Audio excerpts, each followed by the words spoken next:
میرا رونا اس پر ہے کہ جب خیموں کو آگ لگی تو بیویاں ایک خیمے سے دوسرے خیمے میں، اجرکم اللہ اجرکم اللہ، اپنی آوازوں کو آزاد کریں گے، میں 2-3 منٹ کے مسائل پڑھوں گا۔ بیویاں ایک خیمے سے دوسرے خیمے میں، دوسرے خیمے سے تیسرے خیمے میں، اور پھر امام سجاد کے خیمے میں سب جمع ہو گئیں، اور جناب زینب نے بازو ہلا کر کہا زین العابدین جل کے مر جائیں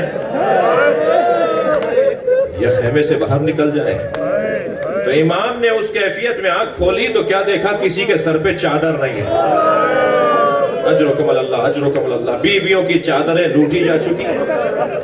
کتنا جگر ہے امام، کتنا بڑا صابر ہے امام سجاد کا وجود۔ اس کیفیت میں جب امام سے پوچھا نا جناب زینب نے ہم جل کر مر جائیں یا باہر چلے جائیں، کتنا حوصلہ تھا، کتنا جگر تھا۔ فرمایا پھوپھی اماں علیکم بالفرار، آپ کو باہر جانا واجب ہے، اسی کیفیت میں باہر چلی جائیے۔ عزیزدارو، آپ کی بھی ماں بہنیں ہیں، ہماری بھی عزیزائیں اور ہماری بھی بیٹیاں ہیں۔ اگر کوئی اجنبی ہماری بچی کی طرف دیکھے ہمارا کھانا پینا اٹھ جاتا ہے۔ ہم سوائے جلنے کڑنے اور سوائے غم اٹھانے کے اگر کچھ نہ کر پائیں تو ہمارا کھانا پینا اٹھ جاتا ہے۔ سلام ہو امام سجاد پر، کہاں کہاں رستے میں لوگوں نے اشارہ نہیں کیا یہ باغی کی بہن ہے، یہ حسین کی زوجہ ہے۔ اللہ اکبر، اجرکم اللہ اجرکم اللہ۔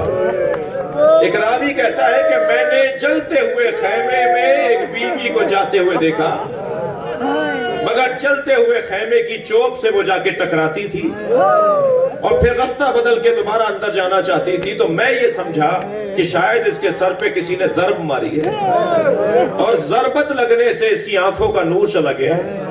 تو میں دوڑتا ہوا آیا اور اس بی بی سے میں نے کہا تمہیں نظر نہیں آ رہا آگے آگ چل رہی ہے؟ تو وہ بی بی مڑی اور مجھے دیکھ کر کہا یا شیخ انا لنا علیل، اس خیمے میں ہمارا بیمار رہ گیا۔ اجرکم اللہ اجرکم اللہ اجرکم اللہ۔ جب آپ بلند آواز سے روتے ہیں امام جعفر صادق دعا دیتے ہیں یا اللہ یہ ہمارے عمر کو زندہ کر رہے ہیں۔ اجرکم اللہ۔ اے شیخ اس خیمے میں ہمارا ایک بیمار رہ گیا ہے جو اپنے پیروں سے چل کے نہیں آ سکتا۔ اور وہ بی بی اس چلتے ہوئے خیمے میں چلی گئی، اس کے کپڑوں میں آگ لگتی تھی تو آگ چھڑاتی تھی۔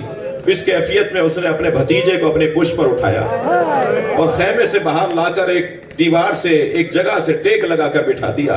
میں رونے والوں سے سوال کروں گا کتنی سنگین ذمہ داری ہے زینب کی؟ اجرکم اللہ، کتنی سنگین ذمہ داری ہے جناب زینب کبریٰ کی؟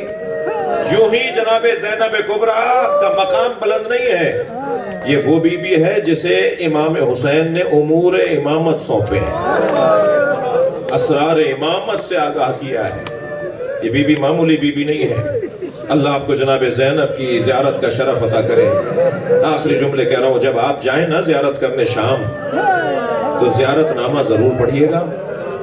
زیارت نامے کے تیسرے صفحے پہ لکھا ہوا ہے سلام ہو اس بی بی پر جو 11 محرم کو بغیر چادر کے کھڑی تھی اور مڑ مڑ کر نہر کی طرف دیکھ رہی تھی اور آواز دیتی تھی عباس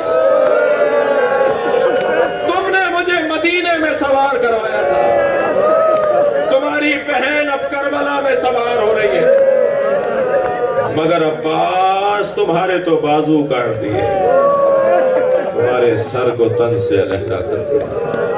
الا لعنت اللہ علی قوم الظالمین۔ یا اللہ ان آوازوں پر رحمت نازل فرما۔